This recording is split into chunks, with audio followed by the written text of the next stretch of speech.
Bet you thought this channel was dead forever, didn't you? Yeah, me too. But I've been going through a lot recently, and well, I caught Halloween by just a few days, so guess what? Just like last year, you guys are getting an extremely rushed out Halloween special made in the process of like 5 days as an excuse for me to say I make content. Also, as you can see, a lot of changes have been happening. I'm still figuring out just what I'd like to actually do with the channel. I've got an exhausting job that happens to pay well, and frankly just a lot of things have been going on the sidelines. But you aren't here for that, and neither am I. Recently, I finally managed to get myself a Nintendo Switch. Yeah, amazing for such a poor boy like myself, and with it, I've already got a tiny arsenal of games, like, oh I don't know, Luigi's Mansion. Are you excited yet? Good, because that's not what this video is about. Yeah, I know, I just haven't played almost any of it at all yet. I plan on getting around to it, I just have a lot on my plate. No, what this video is actually about is, costumes. It's about costumes. Specifically, it's about some old Halloween costumes I've donned in the past, as well as a couple I'd like to try out in the future, if I ever even get that kind of money just for cosplay.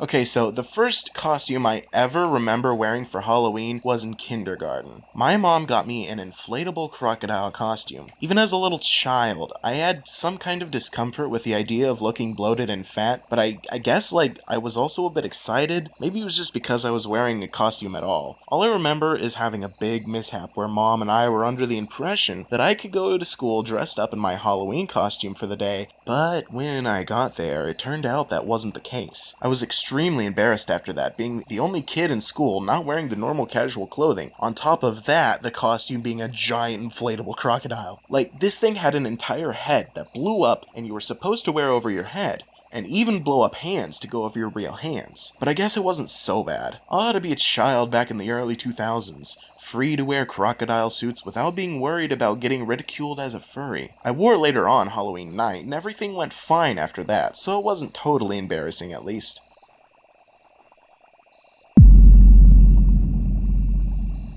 One of the other first costumes I remember wearing for Halloween was a bit cooler. Oh yeah. My mom got me a ninja costume from Walmart. It was so cool. Unfortunately, that Halloween proceeded to be a cold one, so Mom of course made me wear a jacket over it, which lessened the epic cool effect. At least I believe that's what happened. Digging back to my second grade memories is a bit fuzzy, understandably. I do remember there was some kind of mishap though. Some kind of wardrobe malfunction, but overall still really cool for being a totally epic ninja. Oh yeah!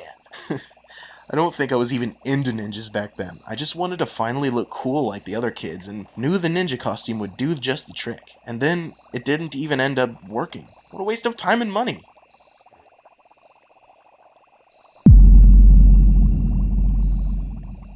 Damn, I'm actually only 2 costumes in and I'm already running out of costume stories, despite having lived for going on 20 years now. I hardly remember any of my costumes. Well, at least another costume I remember wearing for Halloween once takes place a good few years later on.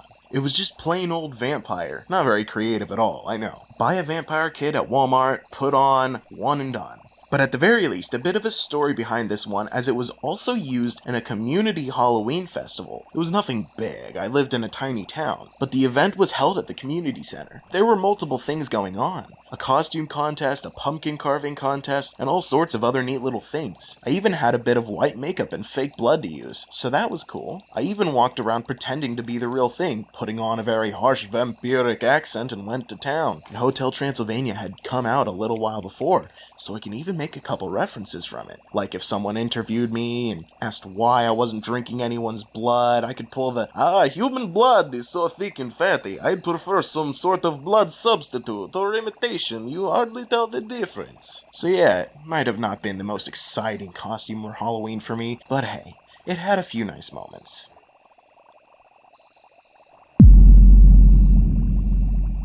Oh, I do remember this one interesting costume I had once. But by then, I was too old for trick-or-treating, so it was really just kinda just show off by, like, walking into town for a little while. But it was really fun because guess what I was? A greaser.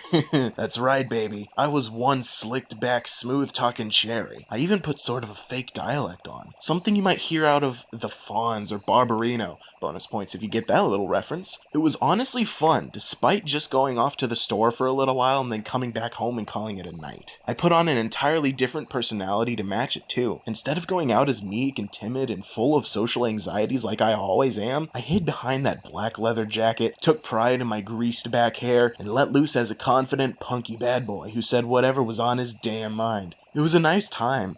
My only wish is that I would have had a better excuse to pull it off, maybe like a Halloween party or something like that. That would have been even more fun.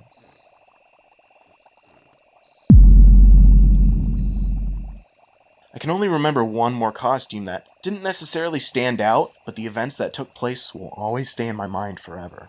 I got invited by a friend I had just started talking to recently to come over to a Halloween/birthday crossover party. It was one of her siblings' birthdays, and they decided to celebrate it with Halloween and made it a costume party. At that point in time, I was very financially burdened and didn't have a lot of options.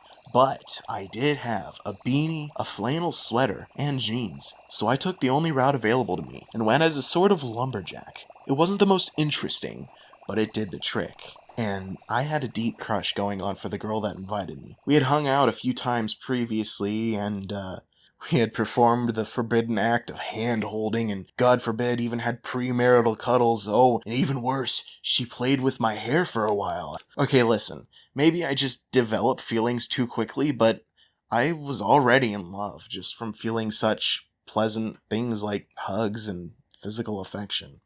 I have a bit of a touch-starved history. I never really dated in person. It's not that I didn't want to, it's just that no one seemed to like me in that way, and never came out about it if they did. So I was kind of a loner, unconsensually. It took its toll, and I thought things were going somewhere with her, and then I told myself to grow a damn pair of balls for once in your life. Told myself the evidence was clear she was interested in. Right before I left the party, as her and I walked out in the dark to say goodbye, I grabbed her and kissed her. I missed a little bit because of how insanely nervous I was, but, well, she didn't kiss back. We kept walking to my mom's van and didn't say anything else. I got in, Mom and I left, and over some texts, well, she didn't like me back that way. She just values hand-holding and light cuddles as things friends can just do. I took signs that never existed in the first place. But in the end, well, I guess it just wasn't meant to be, you know? I'm still to this day having troubles finding someone I can finally just finish off the hunt with and focus on other things. I've met a lot of people, virtually dated a lot, even finally landed a girlfriend in real life for a little while. I've had my ups and downs, and, well, I guess I just have to be thankful for the little moments, and the memories and treasures I had the opportunity to create with others while I had that chance.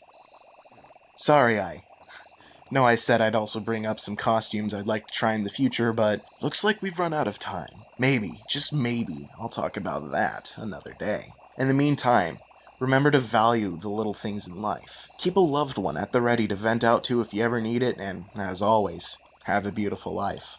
Take care of yourself this spooky season.